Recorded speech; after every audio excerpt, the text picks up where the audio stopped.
அத்தை, அவர் இது வரைக்கும் என்ன தவிர வேற எந்த ஒரு பொண்ணு ஏற எடுத்து கூட பார்த்தது இல்லை.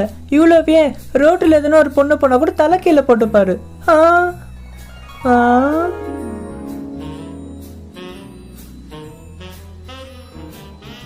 டேய் புண்ணியா, காலையில இருந்து இங்க என்னடா பண்ற? டேய் டூருக்கு போலான்னு பிளான் போட்டுன்னு இருந்தேன்டா. கேர்ள்ஸ் காலேஜ் முன்னாடி நின்னுன்னு. எந்த ஊருக்கு? டேய்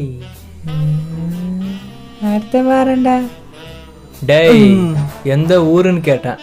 எந்த ஊருன்னு கேட்டியா? டேய் புண்ணியா, டேய் புண்ணியா, டேய் எதுனா ஒரு பொண்ணை பாடுறா. ஊர்ல ஒரு பொண்ணுங்களை விட மாட்டேன்ற. நீ வேணும்னா பாரு, உன் பொண்டாட்டி மட்டும் உன் கண்ணு பார்த்துச்சு உனக்கு டைவர்ஸ் தான். ஏன்னா அதுல பொண்ணுங்களோட உருவம் அப்படி தெரியுது. உன் கண்ணை வச்சு ஒரு பொண்ணோட உருவத்தையே வரையலாம். இதடி அந்த தம்பியை நம்ம புள்ளியோட அருமை பெருமை கேட்டுட்டு வாயை பொழந்துருச்சு. அவன் வாயை பார்த்தாலும் தெரியுது அவன் பக்கா பீடி கேஸுன்னு. இன்னும் அவன் கண்ணு எப்பா கண்ணா, அது மோசமான கண்ணு. அவன் பௌஷி இந்த ஊருக்கே தெரியும். இன்னும் எப்படி வீட்டில் மாட்டாமல் இருக்கான்னு தெரியலையே. கேட்டுற வேண்டியதுதான். ஆண்டி அவன் வா ஏன் கருப்பாக இருக்குன்னு என்னைக்குனா கேட்டிருக்கீங்களா ஆண்டி? அதுவாப்பா, எனக்கு ஒரு நாள் உடம்பு சரியில்லைன்னு அவன் வாயில் கற்பூரம் ஏற்றிக்கணான். அதான். வாயில் கற்பூரம் ஏற்றினானா? அப்புறம் நீங்கள் என்னைக்காவது அவன் கண்ணை கிட்ட பார்த்துருக்கீங்களா? நான் அப்படித்தான் ஒரு நாள் அவர் கண்ணை கிட்ட பார்த்து பயந்துட்டேன்.